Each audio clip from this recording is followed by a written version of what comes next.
ఈ మినీ వ్లాగ్లో మా అమ్మమ్మ తాతయ్య యానివర్సరీ డే అనమాట. సో ఇంకా మార్నింగే లేచేసి టెంపుల్కి వెళ్ళేసామన్నమాట. సో టెంపుల్లో కొన్ని పిక్చర్స్ దిగితే ఇక్కడ వేస్తున్నాను.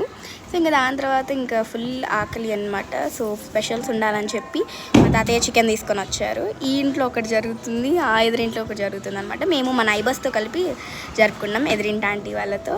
సో వాళ్ళు బాగా కలిసిపోయారనమాట. సో అందరం కలిసి కుకింగ్ చేస్తున్నాం. సో ఫస్ట్ మా అమ్మమ్మ దగ్గర చూస్తే కనుక మా అమ్మమ్మ ఏమో ఇక్కడ చికెన్ కర్రీ చేస్తుంది మా తాతయ్యకి అమ్మమ్మ చికెన్ కర్రీ తప్ప ఏ చికెన్ కర్రీ తిండు.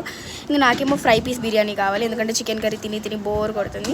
సో మా మమ్మీ మా ఆంటీ అనమాట. సో వీళ్ళిద్దరు కలిసి చేస్తున్నారు.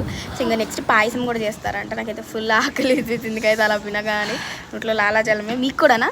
ఫ్రై పీస్ బిర్యానీ అంటే ఎదురింటి ఆంటీ ఫుల్ సూపర్ చేస్తుందంట. సో అందుకని చెప్పేసి నేను కూడా తిందాంలే, ట్రై చేద్దాంలే అని గిఫ్ట్ కూడా తీసుకోవాలి, కేక్ తీసుకోవాలి, చాలా ఉన్నాయి. గిఫ్ట్ షాప్ కూడా బయలుదేరదాం పదండి. బాయ్ పార్ట్ 2లో చూడండి.